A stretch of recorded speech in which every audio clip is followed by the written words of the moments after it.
Molo Sanbonani, hello, how's it? Shalom, good evening, goeienaand. Good people, welcome to another episode of Liberty and Friends. That's right, Liberty and Friends, only on the Big Daddy Liberty Show. My name is Sihle Ngobese, aka Big Daddy Liberty. Ho ho! I am in the city of gold. Not much glimmer, but definitely a lot of fools. Fool's gold, catch that, catch that. And good to be back in I nearly called it the shining city of the hill, but it really isn't. The state of the city is appalling.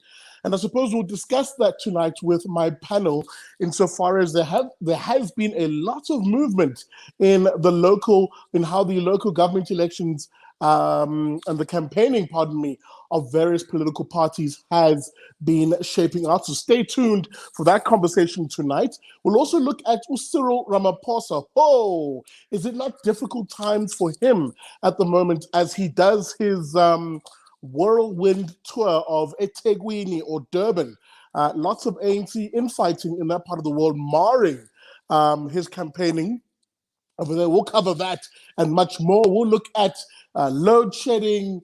Guys, there's a lot that we're going to look at tonight, including, by the way, a One Democratic Alliance, which clearly this week ditched the very heroes that it argued existed in certain communities. We'll get into that a bit later. But before we do any of that, remember, the only price of admission here on the Big Daddy Liberty Show is to hit that like button. Come on, do it right now as we do this quick intro. Hit that like button. Let's keep that engagement over 50%. And if you can, hit the share button too. And tell your friends that Liberty and Friends is on. It is Sunday evening at 8 p.m. That means Liberty and Friends is on your screens. With that being said, welcome to it.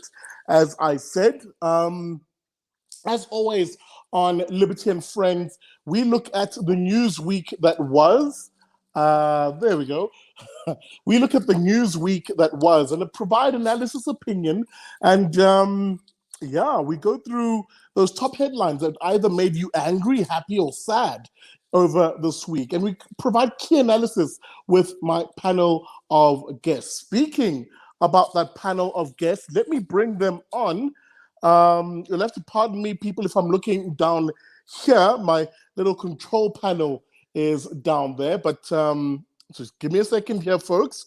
Introducing from one half of the duo at the Two Crickets in a Thorn Tree podcast. I'm talking, of course, about Nicolas Lorimer. There he is, who also is part of the Daily Friend podcast. That's the www.dailyfriend.co.za. Nicolas, good evening and welcome to LNF.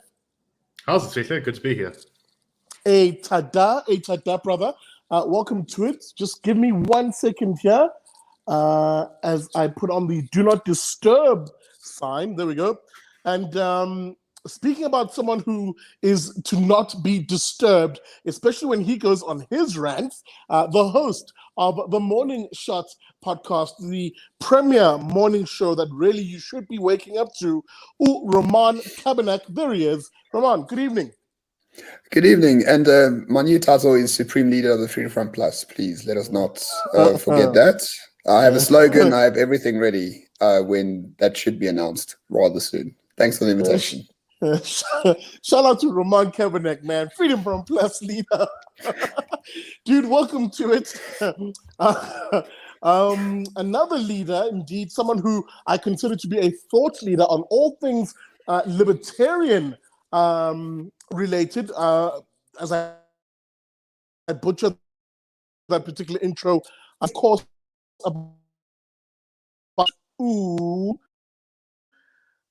as I worry on. Okay, the control panel has totally spazzed out. There we go. I can see him on my screen over here. Chris Hattingh from the Free Market Foundation. Bro, Chris, good evening. Good evening, Big Daddy. How are you? Good evening to the fellow panelists. I'm in very esteemed company this evening, so hopefully I can keep the libertarian loonyism to a limit and the insights to a high end. Hey, man, welcome to it. We always appreciate them libertarian animaniac vibes. Shout out to you, homie. You opened the door to that one. Fair enough. As jy jouself wil uitkry as 'n toffie, gaan jy gekou word. So I hear you. Well, there you go. Hit us a little bit of Afrikaans there, but I was banned on my show, by the way, by the same Chris from speaking Afrikaans. All my Afrikaans people, let them know what y'all think about that in the comment section. While I'm at it, someone who's very wildly popular in the comment section, one part of the trio at the Manpatria podcast. I'm talking, of course, about Koketso Resane, co-host of that particular podcast. Koketso, good evening. Good evening to you. Good evening to everyone else. Great to be back. Let's have some fun. Ta-da. And of course, last but not least, a new face on the podcast, or I think on Liberty and Friends, I have had him on the show before, is Rob Hutchinson, who of course is the founder of Dear SA. Ta-da, Rob. Good evening. Welcome to LNF. Hey, hi, Big Daddy. Trust you're well. Hello, Ramon. Hello, Nicolas. Hello, Koketso. Hello, Chris again. Full house as tonight, as you can see, dear viewer. And maybe with that being said, let's begin the conversation, guys. It's been a really bumper week in terms of the various political parties clearly beginning to hit the ground quite overtly, seeking their fair pound of flesh of media attention when it comes to, of course, we're on the streets, this is our manifesto launch, or, the president of our organization is with the people. In Durban in this case. But Ramon, I'm going to begin with you because, you sort of made, should I call it headlines? Or at the very least, you sort of blew up on social media for having attended the Freedom Front Plus manifesto launch. Firstly, tell me a bit about that manifesto launch and what's their proposition? What are they selling to the voter? So thank you. I was invited by a member of the Freedom Front Plus to attend their manifesto launch. It was on a Saturday at 9:30 in Pretoria, so I had to get up early and make my way past the Boerewors curtain, passport in tow. And basically what they are saying, their slogan for this election is "Stop the Decay." So they're not saying they're going to win municipalities or they're going to change the world or anything like that. They're just going to stop the decay in municipalities, most notably in coalitions, should they be in coalitions. They said there's 300 parties, in this particular election. They are the fourth biggest one or the fifth biggest one. So they are feeling quite confident. And really the aim of the game is to provide oversight and prevent the decay from, carrying on, really. And an important part of their manifesto is they are looking for Cape independence, which is fantastic. So I attended it. It was very slick. It was quite well attended, a few hundred people. I got a lot of stuff, which I'll show quite soon from the party. And I managed to speak to some of the leaders about their ideas. And there we go. That was it, really. I'm not a member. I'm not a leader or supreme grand wizard yet, but maybe in time to come.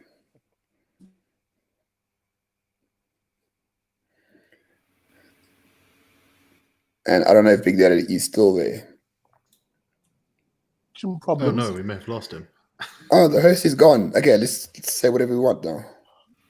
Jet fuel can't melt steel beams. Oh, he's back. Okay, I seem to be having connection problems. Let me just quickly switch to the 4G. I'm hoping this will help. It'll take a second. Okay, there we go. I think I'm back. I've lost my control panel.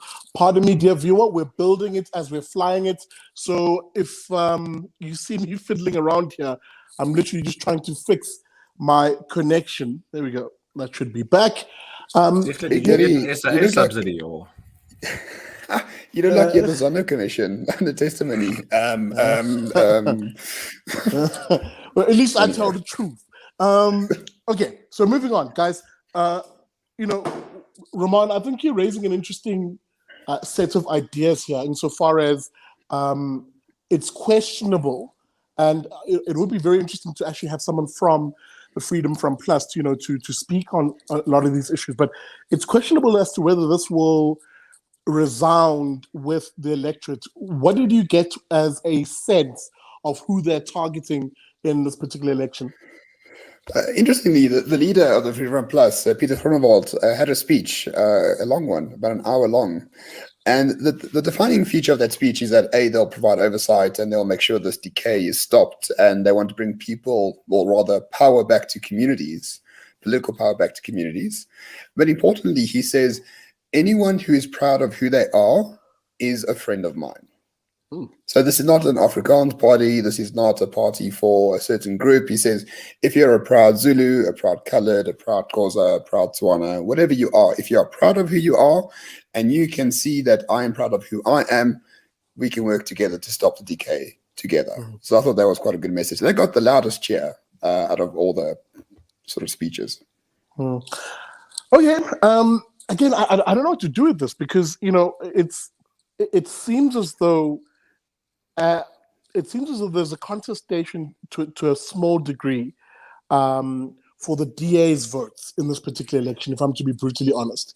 If you look at the broadside assault the DA is facing, on the one hand from the Action SA party, who we really shouldn't fool ourselves, is going after DA votes. And on the other hand, the Freedom Front Plus, which might not necessarily be going after those votes, but recognizes they're there for the taking, and simultaneously a DA that's facing off and fending off a media, which at the moment doesn't know what it should be. Ordinarily it takes a position latently, but doesn't tell us as to what that position is. But Nicolas, let me come to you.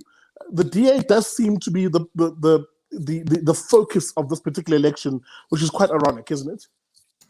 Right, they had a bad election last time, and so I think that everyone can smell some blood in the water as for how they can do it. And this is such an uncertain election; it's not really sure, I think, how everyone is going to do. And if you're, one of the opposition parties, the smaller ones, like the Freedom Front Plus, the easiest place probably for you to find votes is the DA, because there's that sort of. It's, as we know from all of South African politics, it's been quite difficult to chip away people from the sort of EFF ANC bloc over the years. And so I think the strategists of these parties kind of look to start at the DA, and then once they're the biggest opposition party, they would maybe change their messaging a bit. He's gone again. We have free reign. Let's do it. I don't have anything else clever to say. Which party would Big Daddy Liberty endorse? Yeah, there we go. That's the $1 million question. I suspect IFP. Rob, what do you think?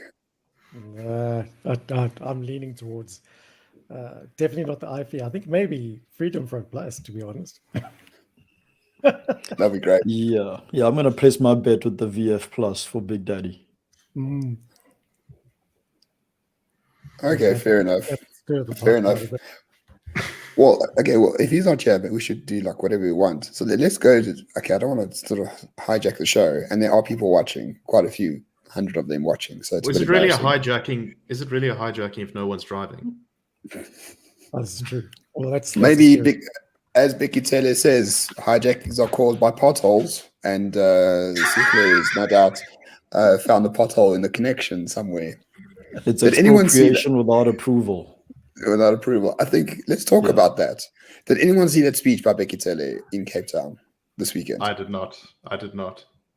But in a related question, is Becky Taylor the most embarrassing person in cabinet? I mean, it's a tightly contested race, but I think he's a strong contender. So his big argument was that because the DA doesn't do service delivery like the ANC, there's a lot of potholes in Yanga and Khayelitsha and the townships in Cape Town, and hijackings are caused by the potholes that the DA doesn't fix. I can't see much wrong with that inference. I'm happy to have your thoughts. Koketso, what about you? What do you think about the argument made by our erstwhile Minister of Police? Look, I think this is typically the kind of argument that only makes sense to someone who maybe hasn't even finished their schooling career. It certainly doesn't make sense to anyone who thinks about things or who, likes to identify issues even if they're doing so at a table, at a coffee table discussion. But this kind of rhetoric only will really resonate with the kind of person who doesn't think much, really. And I'm going to leave it at that because, yeah, I don't think any of us here agree with it. Definitely me and none of my friends agree with it either. But the fact that Becky is saying this out to the public does kind of tell you the kind of vote the ANC is going for. Yeah, absolutely. I don't know what else. We were supposed to talk about the posters, but I wanted Sihle to run with that. Rob, sorry. No, I think maybe it's a classic diversion technique from Becky, except he's not very good at diversion techniques. He's maybe confusing a pothole with a bunker where people can jump out of. Maybe they are that big, but I don't think so. No, it shows his poor intellect and desperation more than anything else. Desperation to divert and find something else. If one were to have some sympathy for him, what is he supposed to say? Because they don't have a message. The message from the ANC in this manifesto launch was something along the lines of, guys, please, we promise we won't mess it up this time. Give us another chance, please. That's not exactly the strongest election message I've ever seen. No, it's not. We're going to promise service delivery and we're going to do this and we're going to do that. Yeah, you've had 27 years. What the hell is going to change now? What possibly can you say that will convince us that this time is the right time to vote for you? I suppose pointing out the potholes was about the best he could come up with in that situation. So perhaps he's got a point there. Perhaps he's got a point. He's speaking for the taxi associations and the replacing of tires and so on. It's becoming a national crisis there for the taxis, as we know. No, I can't think of anything. Really, I'm just talking. But I do think that's a theme of this election. Everyone is terribly apathetic, from the voters to the parties. There's not one message out there that's really has really powered through to people's consciousness. This is like an election, and then then it's finished, and then no one really cares. But here's the thing, though. I think we have to remember that these are local government elections, and a lot of people, they kind of struggle to make that distinction. In that, remember, we're voting for our local ward councillor here, and then effectively your municipal mayor. We're not voting for who gets to sit in parliament and decide who next to, vote on a motion of no confidence, and where the cameras will focus on, depending on who's playing Candy Crush or who's taking a snore in the National Assembly. So these are local government elections here, and I think we shouldn't forget that at the end of the day, this is really about who do I call on when I need service done in my area of residence. Hey, I come back and you guys are talking Candy Crush. What's going on the show? Guys, apologies for that. I think there is bouts of load shedding in the area and it's affecting our connection over here. I think it will be a bit more stable now. Okay, got the thumbs up in the background. But, I don't know where you guys are in the conversation, but, there's two things I just want to quickly traverse and then we'll move on. There is a very icy reception. What I really wanted to get into was that there is a very icy reception that the ANC is experiencing in various communities across the country in two distinct ways. One is overtly people saying, screw you guys, as they try and campaign. Like an open hostility. And there's a video clip I wanted to flight last week to that particular effect where Cyril Ramaphosa and Hong, as they were campaigning, was heckled by parts of the crowd as people asked him questions around, what about the electricity? What about this? What about that? To the point where Cyril himself, you could hear it in the mic, got quite angsty and quite pissed off with the particular member of public, say, almost like he took a sort of shut up ho type tone. It was actually quite funny to watch, and I wish I could have played that particular script, that particular clip.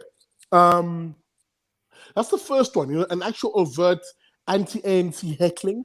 And I'll bring it back to my home township of Mlazi south of Durban. Actually, pardon me, Folweni, which is just south of my township in Mlazi. This week, in fact, yesterday or the day before, pardon me, as the president was campaigning in that part of the world, the ANC itself, pardon me, the one faction of a particular ward in eThekwini sided with parts of the community who did not want the councillor who was standing for the ANC, and on the other half, the usual party hacks were supporting the candidate as put forward. Again, demonstrating that there is a bit of a faction there is an internal faction fight happening, but some ANC members are maybe seeing the writing on the wall insofar as what community members are saying about them and are siding with them. That's the one thing we saw. The other, and I'll be very brief as I come to you, Rob, and then you, Koketso. The other is, as they campaign, and I can speak only about my home township, they're just simply ignored. People sort of look at them and go, they're those guys in yellow. Ignore them. They tend to go away if there's no fat cooks or anything that they can grab right in front of them. So there's those two sort of distinct ways in which people are beginning to interact with perhaps not even just the ANC, but almost all political parties. Rob, I don't know what your sense are of things. Absolutely. I think you hit the nail on the head there. It's all about service delivery. And these parties, most parties, are treating it like a national election, which is problematic in that people are focused on service delivery right now. Although there is a large contingent of people who are also treating it as a national election, it is generally about service delivery. And let's face it, the ANC have a terrible track record when it comes to service delivery. So it's quite amusing to see them getting thrown out of communities, and it's because they are promising the same old crap promises. And how can they prove that they can do it better this time? And I think perhaps what we're facing here is a new wave of voters. So we've got the people who've been voting for ANC for 27 years, even longer. Well, no, 27 years would be it. And they've become accustomed to ANC not delivering on promises. Then we've got the youth who are also coming in, and they're also thinking, well, our parents are saying this, our elders are saying this, and really the ANC are still not delivering. Time for change, especially at a local level when it comes to service delivery. Had this been a national election, I think it'd be a different approach, and ANC's tactic would have been more effective than it is now. But when it comes to service delivery, they've got enough. And perhaps that's the problem as I move to Koketso. That comment on the screen is actually the example I also wanted to cite. Overt aggression against ANC people and party political hacks, really. Sebokeng, stones, and people chasing the particular ANC away from there. Again, I don't know what sense you've had in your community. And actually, now that I mention this, Rob introduces a very important point. There does seem to be a lack of a conversation around what this particular election is about. Inspiring, if you will, the voter at a ward level to say, this is what your ward will look like under my leadership. I'm not really hearing that type of political messaging at the moment. Perhaps the DA is doing the best so far in that regard, but also even there, it's almost hit and miss. What are we missing in this election? So I had a very interesting conversation with a friend just yesterday about this sort of thing, and he lives in Tembisa, which is majority a township area.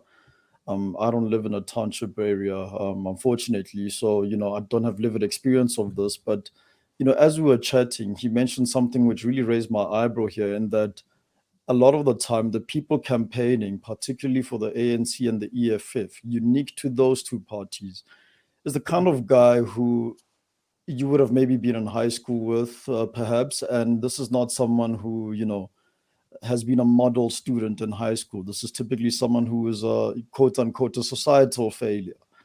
So this really isn't someone to write home about. It's someone who's achieved nothing. It's typically the kind of person who while you went off and made a name for yourself out there, they sat at home folding their arms, waiting for some politician to give them a tender. And these are the kind of individuals who are basically, making up their time by spending it in ANC branches, EFF branches, and the likes, and now looking to be ward councillors in their respective communities. So, long story short, this is definitely not the kind of person you want to be in any form of leadership position, because you know them from personal experience, of course. And when they then come out and say, right, come out and vote for me as your councillor, of course the reception is going to be hostile. Of course the reception is not going to be, rolling out the red carpet for someone who you deem a societal failure. So I didn't really know this was the case until my friend, of course, brought it up. But I can imagine if this is true in a place like Tembisa, I wouldn't be surprised if Sebokeng isn't far off.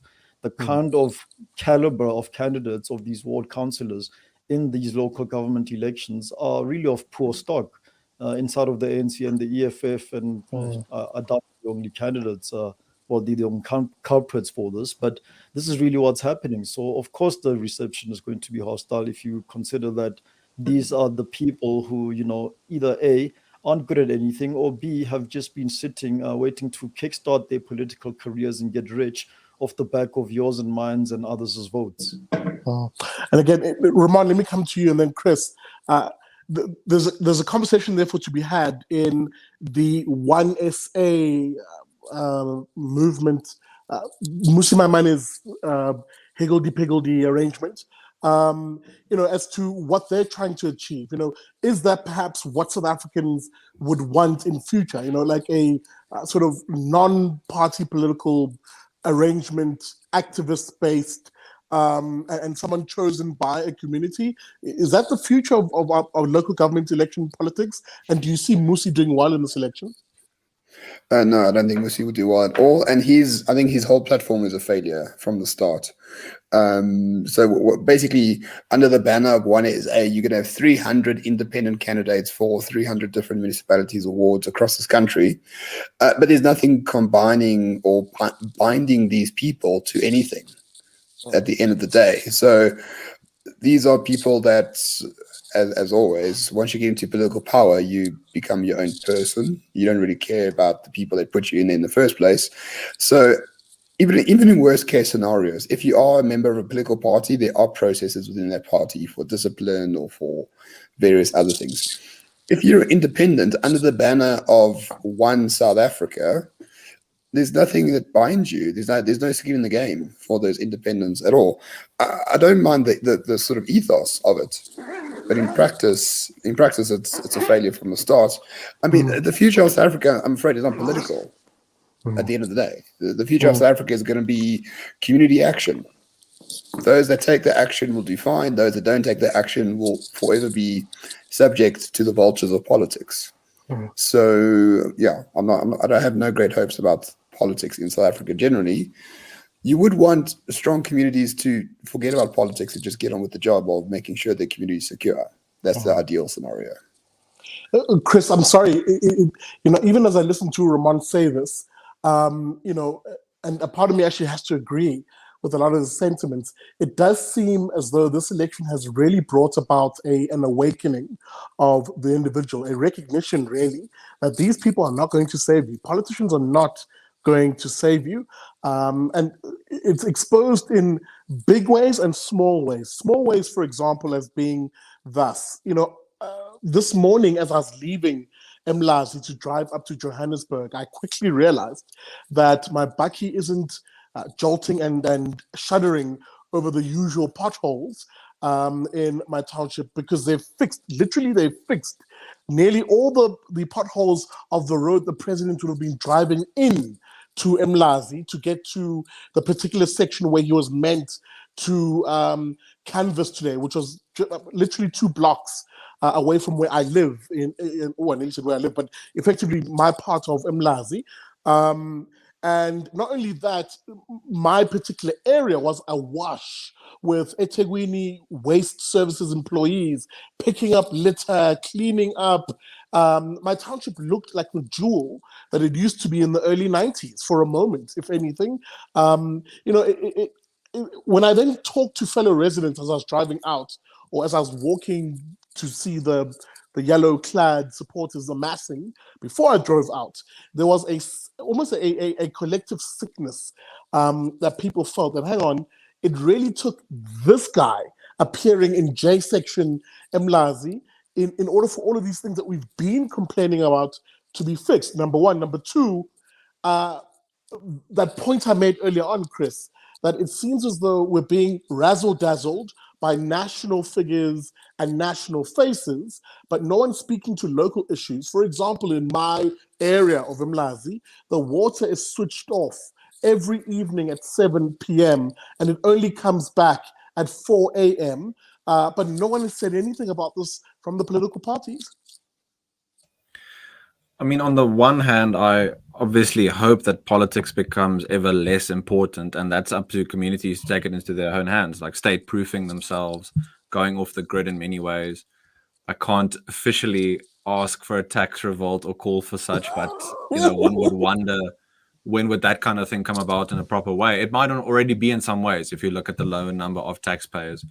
In any case, I don't think we should discount still how important the cult of personality is. And Nicolas can correct me if I'm wrong here, but the RR, I believe, has in new polling indicated just how popular the president still is. Not qua the ANC, but qua Cyril Ramaphosa. He draws interest. He might get heckled in some places still, but in other places, people carry him on their hands, as it were. Yeah, Sea Point Promenade. I think some parties are going to try and play the sort of local community agency game, but is it just lip service, or will they actually support that? I mean, it's all well and good saying you're in favor of robust liberty, community liberty, individual liberty, but then you need to accept that those communities aren't going to necessarily follow what you say from the hub of Bloemfontein or Pretoria or Cape Town. I'm thinking of Cape Town especially. I mean, maybe in my official job, I shouldn't complain that we have the current government in place, because it gives me a lot of work. There's a lot of research to do and policy analysis. I wonder if another party got into power, how much work I would have as such. So it would always be interesting that way. I just think we need to keep in mind, and we shouldn't be surprised after the 1st of November if the ANC still does very well, because the president has carried the sort of vote, as it were, and lots of people enjoy their family meetings. I hate that expression. Nick, maybe let me conclude with you, and I'll see if anybody else wants to have a bite at this particular cherry. The comment on the screen now, Colin Ward. Do you think people are fed up with the bigger parties, EFF, ANC, DA, and that maybe smaller parties, and he mentions a few examples, might perhaps be beneficiaries? He then goes on to ask, he's hoping that other parties will actually do a fantastic job, and speaks to a lot of the values that I often talk about of, in speaking up for that faith, flag, family, and freedom type South African. In this case, do we see parties that are like that? Let me condense the question. Do you think smaller parties are going to do well in this election, Nick? Yeah, so I think there will be at least a little bit of that. But I don't think there's going to be anyone who sort of runs away with it, because as much as people are certainly fed up with the bigger parties and kind of looking for something new and sexy, starting a political party is really hard, and breaking through the sort of media ideological bubble that holds everything together is difficult as well. And it takes money, and it takes competence, and it takes all sorts of stuff that's not easy to get, because most people, when they have an option and they have those skills, they'll go and put them in business, or they'll go overseas. And this is a big problem for us when someone, we want to see a new movement coming out. So I think that the potential certainly exists, but I don't know if any of the smaller parties have really convinced the electorate that they're going to run away with this. A lot of them have been around for a long time. The only kind of new kids on the block who might have an opportunity to make a space are Action SA. I don't think that they will do that well, but I may be wrong. But so I think it's probably actually going to be the bigger parties that do all right, but not because people are super keen on them, just because the barrel is a bit empty at this point. Well, speaking about a bit of an empty barrel, I must come to the Democratic Alliance, pardon me, who this week made a real mess of a Sorry, I got trapped by my own sentence construction there. Let me take 2 steps back. The Democratic Alliance really made a mess of what was a poster campaign that was meant to be targeted, I'm assuming.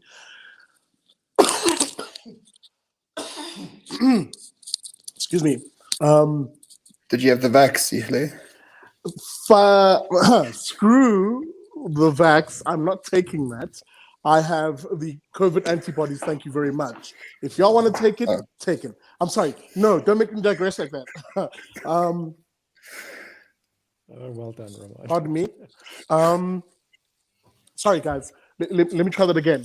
You know, the DA made a bit of a mess of what was meant to be, I'm assuming, a targeted messaging board that was, I'm assuming, once again, was going to target those regions that went through those July riots. With the boards read, and I'm sure you guys saw it, the ANC calls you racist, the DA calls you heroes. These started going up across Durban. Phoenix, of course, is where it flared up, where people noticed these in Phoenix. And of course, the mainstream media went after the DA for these posters. And of course, all the other race grifters then joined in the bandwagon because, hey, oh, hey, on the one hand, they had to get their pound of flesh in terms of media attention. And of course, the grift is very real when it comes to race in this country. Ramon, I'll begin with your thoughts because I saw your insert on the morning shot was a very good one. I want you to sort of outline your thoughts on this. When Koketso, I'll come to you. I think, okay, I don't know if you're not swearing, so I won't. So I think this has been the biggest mistake from the DA since anointing Musi Maimane as head leader in whenever that was, 2016, 2015. The point of an election and the point of being in politics is to grab attention, and even better, to grab attention for the things you actually believe in as a political party. The DA did nothing wrong with those posters whatsoever. They were absolutely 100% factually true. And number 2, those posters demonstrated the values and propositions of the DA, not propositions, positions of the DA. And they've been in this position before, right? Tony Leon had Fight Back. NDZ at the time, or Winnie Mandela says, oh, it's actually Fight Black, and they made it racist. Tony Leon stood by those posters. Helen Ziller, 2009, Stop Zuma. Oh, Helen's racist. The DA stood by those posters. Those are national elections, these are local elections, whatever. I don't really care. The only problem the DA actually had was they should have put those posters in every single street, in every single ward that they were contesting, because those posters are true across the board for all wards in South Africa. If you're against the ANC, the first method of attack is to be called a racist. That is it. So to capitulate and to take them down, especially after the leader of the party defended them so well in front of a hostile media the day before, is one of the great political mistakes of the past decade for the DA, easily. And I'm quite very disappointed. Well, I'm going to bring up a criticism that was also sort of splashed all over the papers, from one Gareth van Onselen, who wrote a piece that literally went after the DA for these particular posters, slammed them as being despicable and racist, much like Uyusibis Makeza did. But Gareth made some key points, though, in this particular piece. The one is the idea of messaging and consistency of messaging. It seemed as though those posters weren't in sync with the existing messaging of the DA, which is, the DA... Get things done. Yeah, messaging no one remembers or cares about. No one cares about the DA's message. No one, throughout this entire election process, throughout this entire campaign, the DA hasn't been in the news once. They get into the news once, and then they capitulate. I don't care about, this is not a Westminster-style European democracy. Messaging and these Western concepts of political communications, that doesn't work here. Here you get attention. This is Africa. It's all about attention and power. You double down on that stuff. So Gareth, I like him as an analyst. My apologies. I like him as an analyst. I like him as he's a research guy. But in this particular scenario, I think he's dead wrong. Can I go So to CK, if I Koketso? may. Okay, just if guys, can I just go to Koketso? I did promise, and then Chris and then Rob. Straight after that. Yes, Koketso. Yeah, I mean, I don't know. I just don't like the media response to these posters in the first place. You know, this kind of energy is almost exclusively reserved for the DA. You turn your TV to any news channel or local news channel, radio station, talk radio, you name it. Everyone, including their aunt and their cousins, is having a chat about how distasteful/racist these posters are. But you don't see this kind of energy or backlash at the ANC, who's governing in 8 of the 9 provinces. You don't see this kind of energy about, definitely about the failures of the ANC. You only see this kind of energy when it comes to the failures of the DA. And, again, calling these posters a failure is, I guess it's subjective, of course. I'm with Roman on this one, in that I think that, they are 100% correct, of course. But yeah, I just don't like the media response to it. But the reason the media is doing this is, and I'll say this again, we have an immature electorate.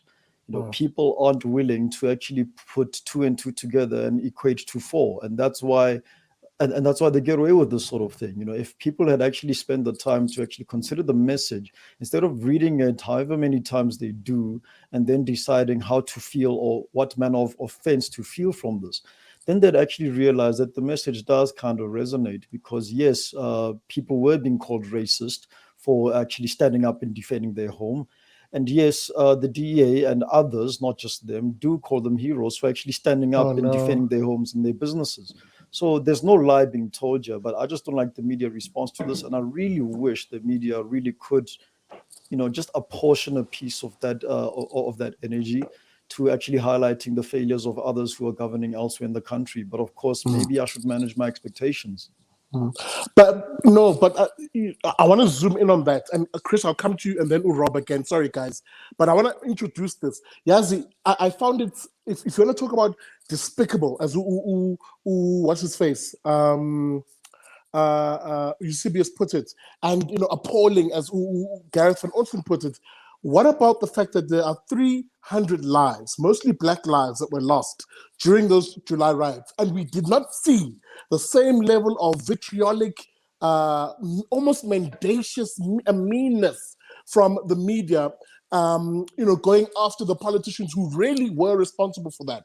The asshat has never been treated like that at a press conference, or followed with cameras to explain why his police failed South Africans during that thing. But they reserve that sort of energy for John Steenhuisen. And again, I cap for no politicians.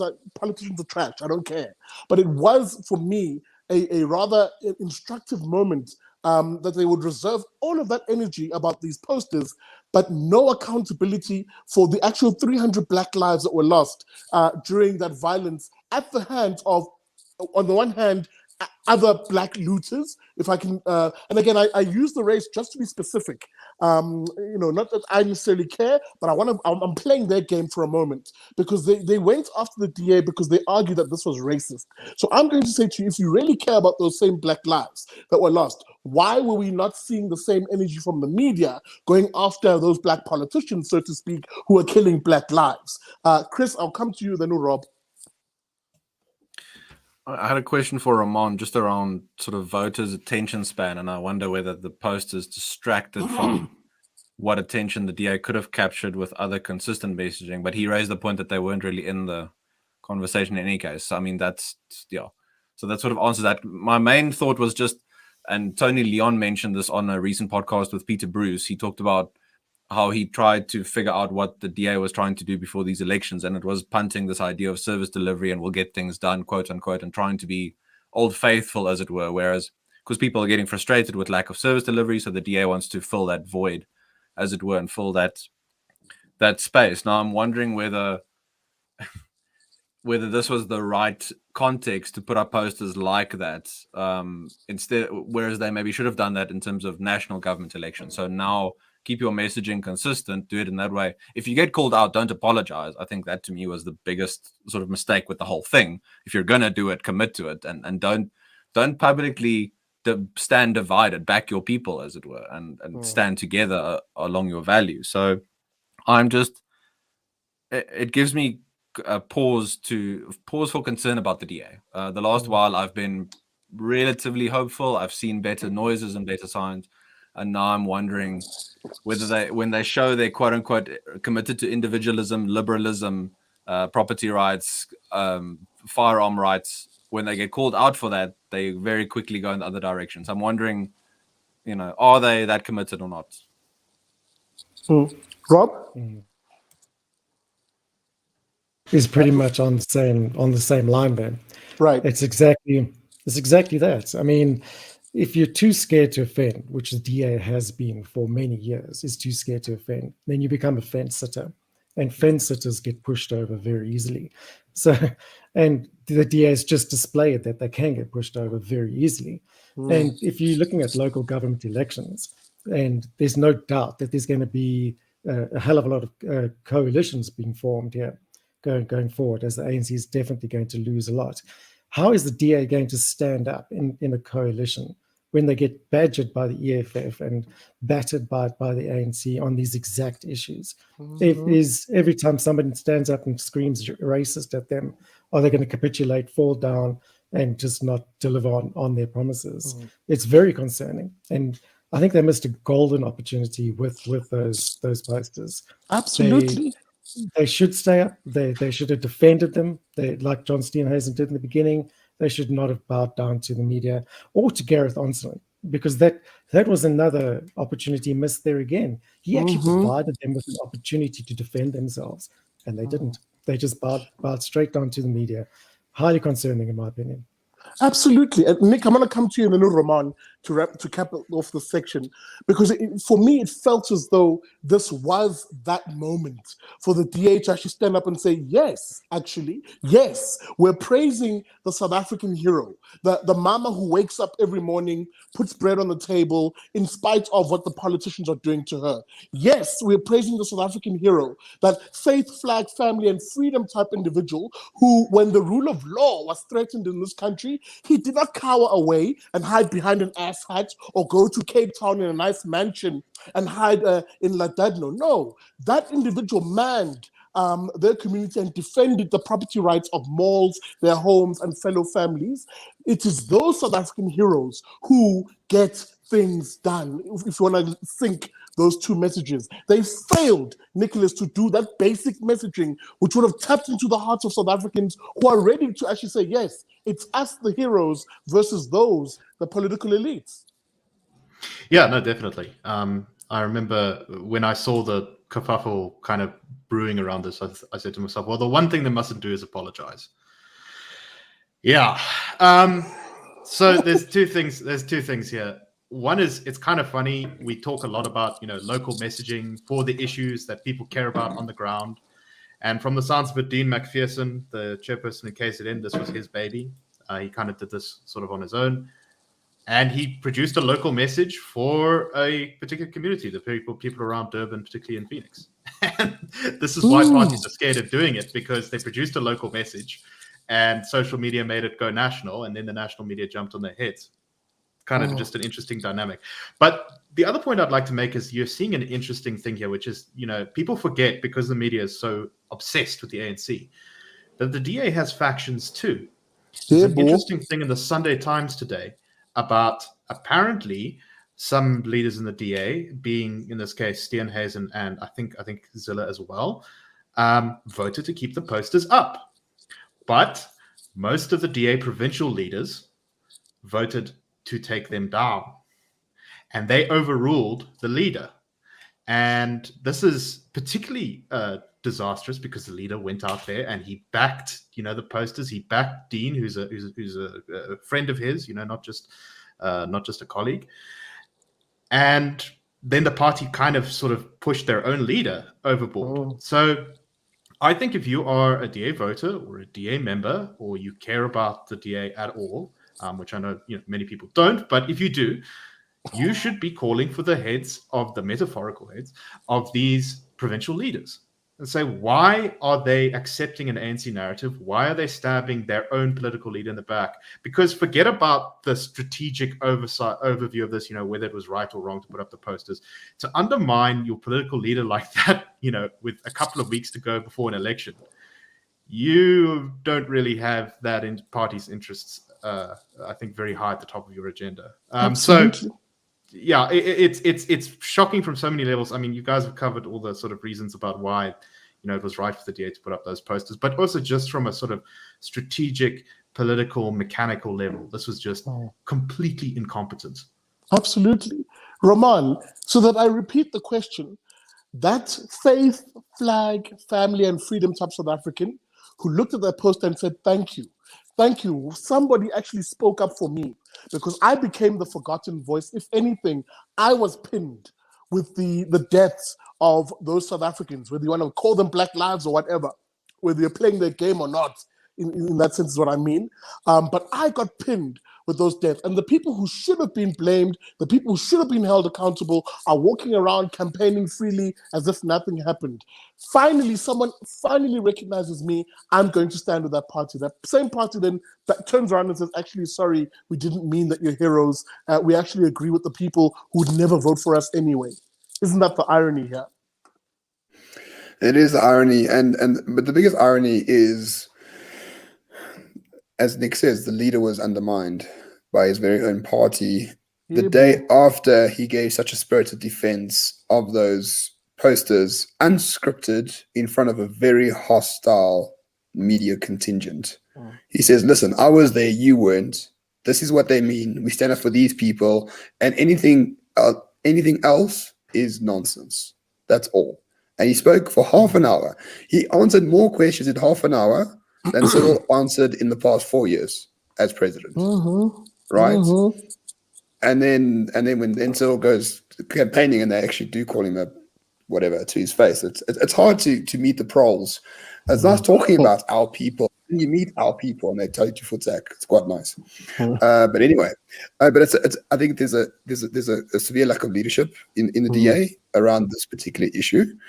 And most importantly, we are still dealing with a lot of the elements of the ANC light faction, for lack of a better word, of the DA.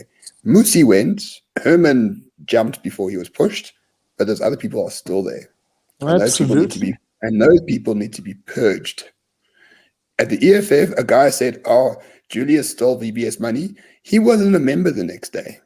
He was out the next day. Call Julius whatever you want. That guy's smart. He knows exactly what to do. John Steenhuisen, if you watch this, you know what to do as well. Guys, I'm sorry. This one really did annoy me quite. It annoyed me. Let me leave it there before I say something which will get this channel banned. But that comment on the screen is actually a very good one from Baker Governor. Shout out to you, Baker Governor. The residents of Phoenix will never vote for the ANC or the EFF. Really, what did the DA think it was going to lose here in real terms? Again, not just that these posters just focused exclusively on Phoenix, because that's what the media effectively did. The dribble was to suggest that they were calling the murderers or the alleged murderers in Phoenix, the quote heroes. We know that's not the case, but the DA played into this. Guys, let me do a quick housekeeping, please, because the show has been a bit choppy due to the line. Welcome to it. This is Liberty and Friends, your Sunday evening news analysis show. We wrap up the news week that was. We're in conversation tonight with, of course, Roman Cabanac, who is I butchered your surname there, Cabanac, who is the host of the Morning Shot Show. Make sure you catch that every morning on his show. And Nicolas Lorimer, who is from the Daily Friend, and one half of the Two Crickets in a Thorn Tree podcast, Rob Hutchinson. There he is in the bottom left-hand corner there. I mean nothing by that. He just happens to be there.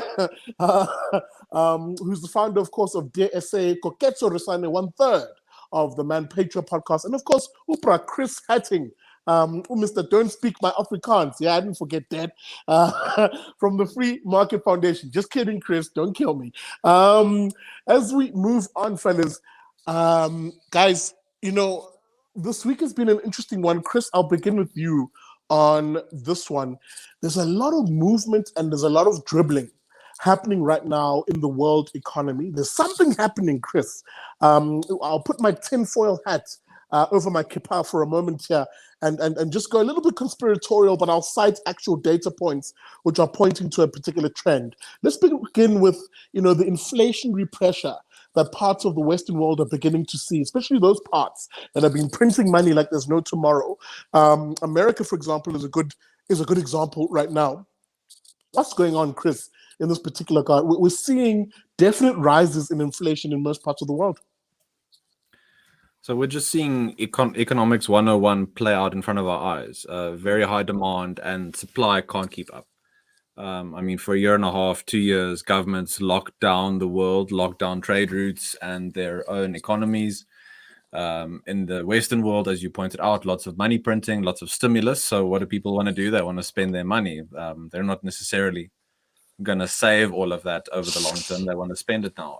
A big other issue is just how the inconsistency of lockdowns has affected shipping in particular, and the price of containers and shipping around the world. So don't be surprised if in the next few months, and probably until 2023, maybe into there, if some goods, materials, fuel, that kind of stuff costs more because it's more difficult to get it around the world now. The rate that you pay now for a 40-foot container is almost triple what it was just 2 years ago. So all of that stuff gets passed on to the consumer. We all pay for that in different ways. Of course, politicians are going to try and control this. They might announce price controls on containers and that kind of thing, which always works when something is in high demand and you announce price controls. Nothing distorts the economy more than that kind of method. So just be used to some shortages and supply shocks coming up in the next year or two. It's not going to be smooth sailing. And the final point on this is just how Western countries, again, especially, are trying to quote unquote decarbonize and go green. And that's going to raise a lot of costs for other materials and goods. And they're going to put pressure on developing countries such as South Africa to quote unquote go green.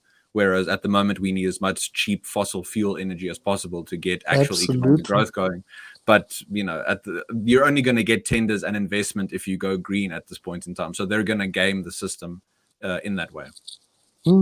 Nicolas, I put up a graph earlier on which charted the world CPI, that's the consumer price inflation rate or index. It was creeping up in that last bit. Again, showing that pressure that we're beginning to see. South Africans too have not been immune to that.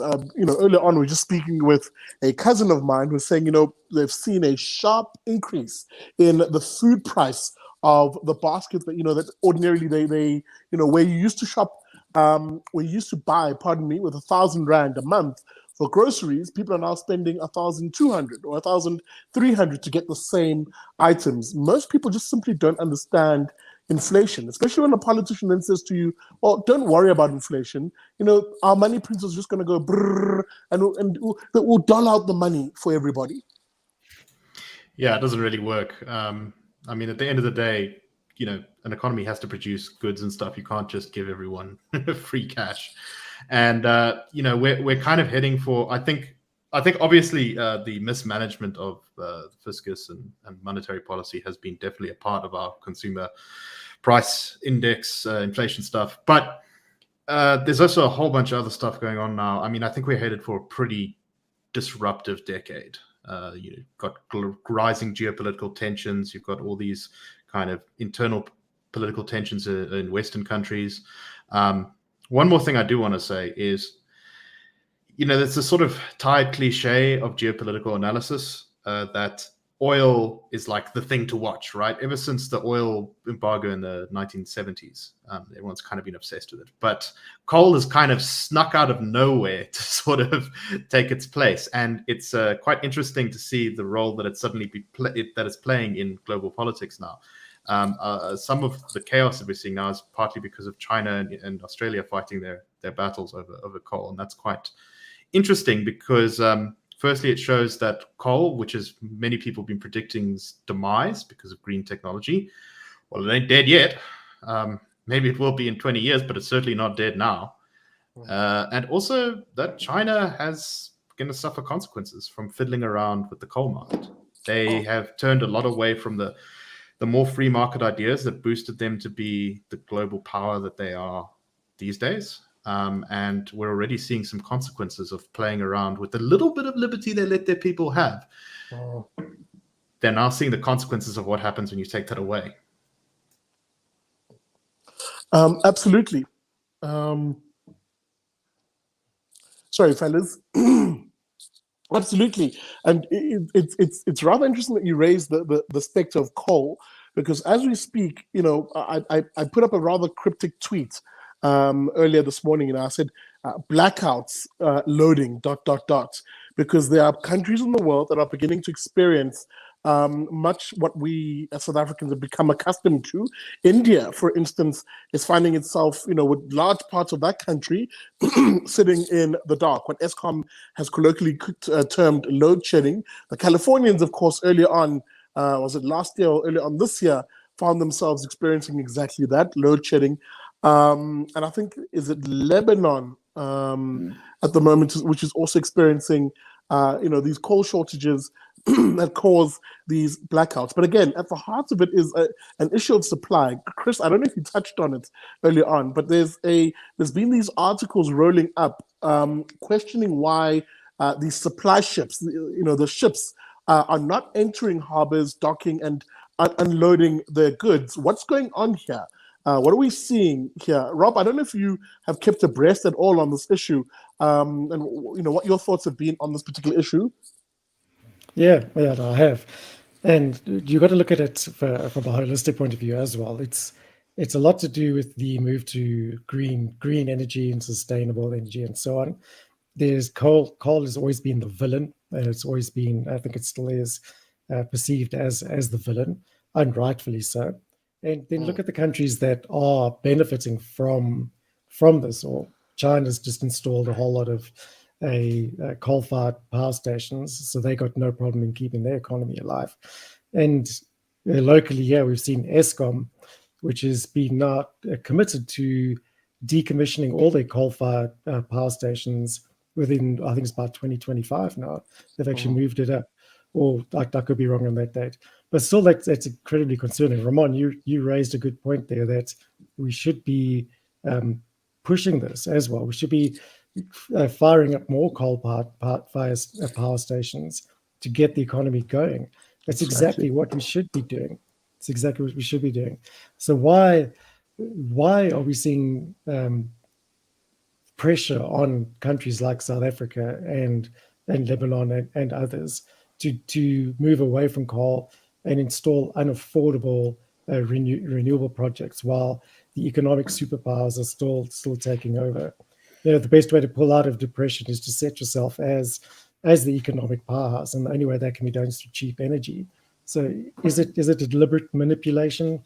Is it a play on the market? Yeah, I definitely think it is.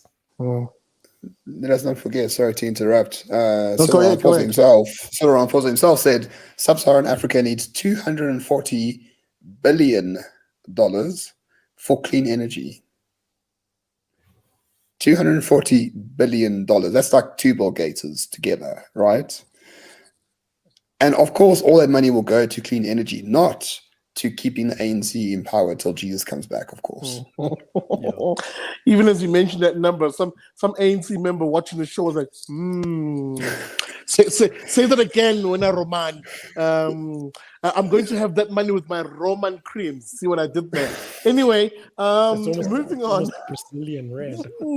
Guys, it's getting late. Guys, I must move us on. We're in the last 25 minutes of the show. Welcome to it. This is Liberty and Friends. The conversation is cooking with grease. I'm not seeing my likes, guys. Get my likes up. I want to see that 50% engagement, please. Hit that like button right now. Remember, if you hit that like button, 3 kids will be fed in Africa. That's not true, but still hit that like button and make sure that I see that engagement creeping up, please. This is Liberty and Friends. Fellas, we've kind of traversed most of the issues I wanted to look at. So I'm going to open this segment up and call it a bit of an open mic, if anything else. Even as I was saying this, I was trawling through the Sunday papers just here below me. But And maybe with that said, you, dear viewer, you're part of this conversation. Please, Sondela, come through. What got you interested? What got you talking this week? Maybe do you have a question for the panel? Please get them in to the comment section and I'll slide it on screen. Fellas, open mic, what's been on your mind this week? What did you see that maybe pissed you off that we should quickly have a chat about? Dare I say it, mandatory vaccinations. There it is. Demonetized stream. There we go. There goes my channel. It was good while it lasted. Here comes the fact checkers. But actually, I do want to go into this one, Rob, which is why I actually brought you on. I actually forgot completely. Pardon me. You guys are running right now actually, no, Stafford, let you, Rob, explain. You guys are obviously giving South Africans an opportunity to comment on this particular issue. What's that all about? And even as I say that, Nick, I'm going to come to you in a moment regarding the IRR campaign around the Command Council. But Rob, take it away. Yes, we normally run responsive or reactive campaigns when it comes to policy decisions or proposed policy. And this one is more of a proactive campaign because we could see what was on the cards with local economies and local businesses and corporates pushing mandatory vaccinations within the workplace. So a while ago, we got a legal opinion from Hutchinson, and it shows that they can't really introduce mandatory vaccinations as such. The constitutional issues. The vaccine passport is a ridiculous notion considering the vaccination rate in South Africa. So we just thought we'd run a campaign, gather the data, what people feel about it, what they know, what they don't know. And then we're going to present that to Parliament and hopefully make some changes, some proactive change there. Mm. And as Cyril Ramaphosa is already talking about now, I think last week he mentioned mandatory passports and vaccinations. The timing's correct. And if we go with the data and the facts behind it and create a movement, then we go ahead and push it further. But it's not about being an anti-vax. It's not about not taking the vaccination. It's about freedom of choice at the end of the day. Absolutely. That's what the whole campaign is about. And I can only support that, Rob, because, on this channel 2 weeks ago, we on the BDL show, we had this debate, actually, around the notion of should there be an introduction of a vaccine passport, and would that be an infringement of our civil liberties? And if you want to see that interview, it's on the BDL channel, whether you watch on Facebook, Twitter, or on YouTube. Let me come to you. I'm just keeping an eye on time. Let me come to you, Nicolas, because there is another campaign at the moment which is calling on South Africans to get involved, get their name, or raise their hand, to say we object to something. In this particular instance, this ongoing use of a national coronavirus command council. What the hell is a command council in a democracy? What in the communism is this? A very good question, Sihle. And of course, we all remember at the beginning of the COVID lockdown in March of 2020, we suddenly had this new thing running our lives called the Coronavirus Command Council. And it did everything from banning open-toed shoes to rotisserie chickens and really making life as difficult as possible for South Africans in general. And there's also not much evidence that any of those restrictions really did much good. Exactly. But so our campaign, which I believe is the brainchild of our head of campaigns, the tall bearded man, Mr. Gabriel Krause, we're calling on the government to get rid of this command council, or at least the ANC. I guess one of the problems, of course, with the command council is it very much blurs the line between ANC and government. This is a body which does not have parliamentary oversight. We don't really know entirely who's kind of on it. At first, President Cyril Ramaphosa said that it made decisions, and then he changed his tune and said, no, it only makes recommendations. And it's been in existence now for 570 days. At what point is this great command council supposed to disband? The government has not made it clear if they're seeking a COVID zero policy, which is something that even sort of woke New Zealand has now just abandoned. Then we're never ever going to reach that point. It needs to be disbanded, and yesterday, because it is completely outside of our constitutional framework, and it is a threat to our liberties. It's already done a lot of damage to them, and the faster we get rid of it, the better. So we've got a petition which people can come and sign. It's on our website, ir.org.za, under our campaigns banner there, if you click at the top. And yeah, put your voice in that, put your name on that, and we will take your names to the corridors of power to demand that this thing is gotten rid of, because it is high time that it is gotten rid of. If I may interject, I agree with the notion that the NCCP must be disbanded, but there are countries out there with zero COVID, like Malawi, because they just don't test for it. So I think we should follow. This is not some country, as Jacob Zuma once said. This is not some road in Malawi, much to the irritation of Malawians all over the world. But I think we should follow the example set by our African brothers and just not test for COVID. Then you get zero COVID. It is that simple.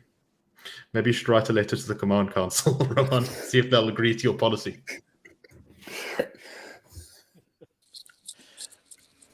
I think it's a great strategy. And he's back. Okay, we can stop talking about Jews. No, we won't.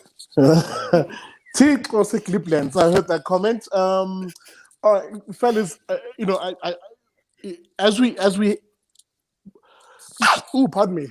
head towards the tail end of our conversation, there's a comment I actually saw earlier on by Brendan Hill. Ramon, I know you're a big advocate of this, as I am.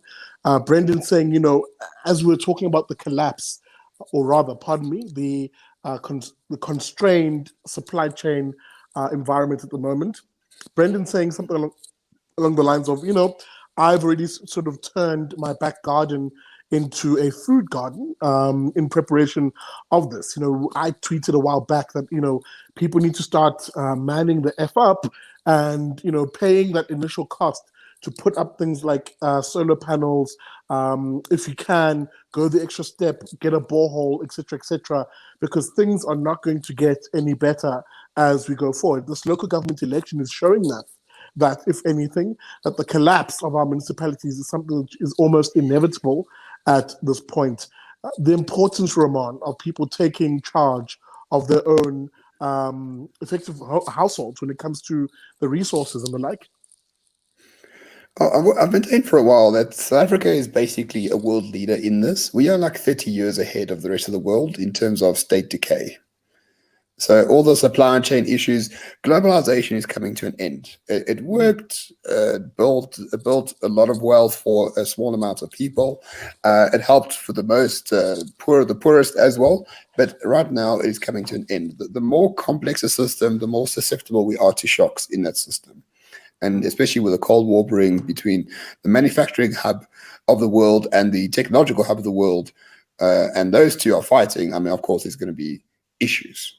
So the most important part of the future is going to be techno-feudalism. It's going to be technology plus local community equals success. So if you start right now, you'll be prepared. In South Africa, we'll be far more prepared than the rest of the world. We'll be able to export the ideas of sort of stateless civilization, for the most part, to everywhere else. Because we had a state with infrastructure 10 years ago, and now we've got no infrastructure left. We've had load shedding for 15 years. We've had all sorts of things that the rest of the world will come to feel in the years to come. So the more you realize that it's a mindset, buy rabbits. I've got 3 rabbits right here, and then they copulate and they make a lot more protein. It's very good. The better, right? Same with your spending habits. Same with all sorts of things. Be as localized as possible. Very, very important. These corporate chains don't give a shit about you. The international people don't care about you whatsoever. But we are building a world that is inherently very fragile. Especially, it's very efficient to give you 20 million choices in cereal boxes. right? But you don't need 20 million choices. First of all, you don't need to eat cereal because you're not a child. But secondly, that choice is a problem. Focus locally, buy locally, and make yourself, your community, your family strong, and then you'll survive anywhere in the world quite happily. And especially in South Africa, though. Fellas, we've reached that part of the show where I'm going to go around the panel here. Fellas, as your final word, with that being said, what will you be looking at in the week ahead? What can we expect from either you insofar as writing or your organization insofar as campaigns? Nicolas, let me begin with you, especially with the 2 crickets and the thorn tree. What can we expect? Yeah, so the 2 crickets, it's difficult to predict because it is a complete mishmash of chaos always. So I can't say really what's going to come on that. But as for the Daily Friends show, we've got a discussion with 2 of our IRR guys, Caden Lang and Terence Corrigan, who recently went to KZN to Dundee to investigate something that happened, a incident that had sort of racial connotations to it. And we're just going to be talking to them about what they found and what the case was there. So, yeah, you can find us at sort of around 1:30-ish every weekday except Friday. I also want to say that someone in the comments said I'd look like Luit Diago, and I'm really not sure how to feel about that. Yo, the comment section on the show is always spicy, much like a certain spicy cough that will now come with vaccine mandates. Rob, maybe let me come to you in that particular instance. What will DSA be doing in this week ahead, including that particular campaign that you're running? How do people get involved? Oh, definitely. So it's easy on our platform, dsafrica.co.za. We're actually running quite a few participation campaigns right now. We just completed the hate speech and hate crimes bill, which was unbelievable. In about 4 days, we managed to get over 100,000 individual submissions delivered to Parliament. Wow. And yeah, it's absolutely roaring on that platform. The vaccination one is also doing incredibly well. I think we're sitting close on 100,000 there again, and that's just absolutely flooding everything. A lot of things coming up on that as well. Going to focus a lot on the local elections, maybe pressurizing and getting some personal behind the scenes look at party leaders, and especially the manifestos, going deep into what they should be and challenging them on certain promises that they've made in there and holding them to account if we can. So yeah, keep an eye out for that. But quite a few other campaigns launching this week, but I'll reveal them later in the week as well. Excellent. Thank you. That is, of course, Hutchinson from Dear SA. Koketso, what can we expect from you fellas out there in Manpatria? Yeah, we've started doing a lot more live streams. People like that sort of thing as well. Yeah, that's also your chance to catch me in the middle of the week right after my work day. So my brain doesn't sleep. Yeah, people have been enjoying that. I think apart from that, I think it is time I started picking up the pen. Yeah, Chris, I don't know if your offer stands, but yeah, I'm going to start picking up the pen if you give me the thumbs up and I see a thumbs up. So yeah, let's see where that takes us. But otherwise, yeah, catch us out on Manpatria. I expect a live stream, I believe, tomorrow. That is Monday, if you're watching this some other time. And yeah, let's have fun over there at Manpatria as well. Again, like I've said before, just yeah, a bunch of black guys who don't speak with political English. There you go. Shout out to you, K-Daz, in that part of the world. That's, of course, Ubra, Koketso, Resane, 1/3 of the trio at Manpatria. The information is on the screen there. Shout out to you, Lars Solis, for that. Speaking about a man who exudes solace, Chris, homie, what can we expect from you this week? What are you guys looking at Lapa in the Free Market Foundation? What can we expect from you, fellas? Thank you, Sihle, and to the fellow panelists. Feel lucky to be in such esteemed company, so thank you all. Of course, you can find all of our work at www.freemarketfoundation.com, and also my articles at the Rational Standard and at the Daily Friend, and a few other places, including City Press. The FMF will be launching a campaign in the coming months on small business.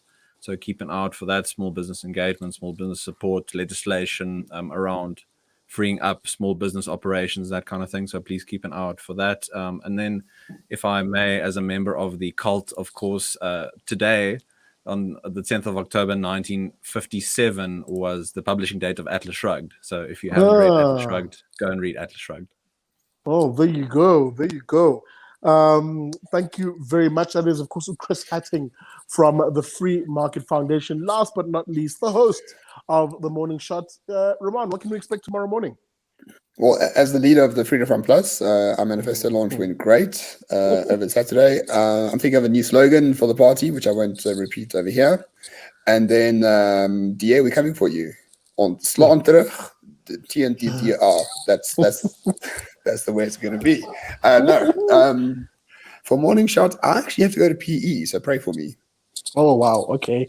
Or whatever the name is these days. Please pronounce it for the benefit of those who.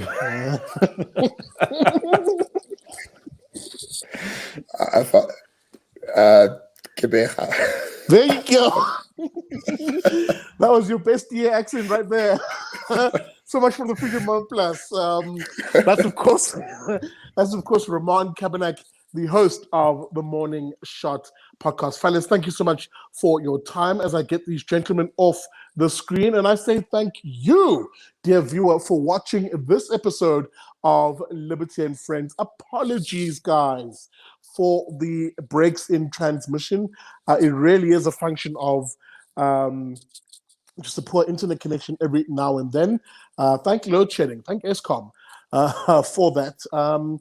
Speaking about thank you guys, to those who do contribute to the Big Daddy Liberty Show, whether it's you're doing, 50 Rand a month or $2 a month, guys, I super appreciate it. It is you guys who are allowing me to put diesel in the bakkie and to travel around the country advocating for liberty ideas. You may have heard Nicolas make mention of the Dundee matter. I might myself, I likely will myself be heading out to that part of the world to find out exactly what's happening over there. Is this another case of a Siena call where the politicians take over the narrative and the law takes a back seat?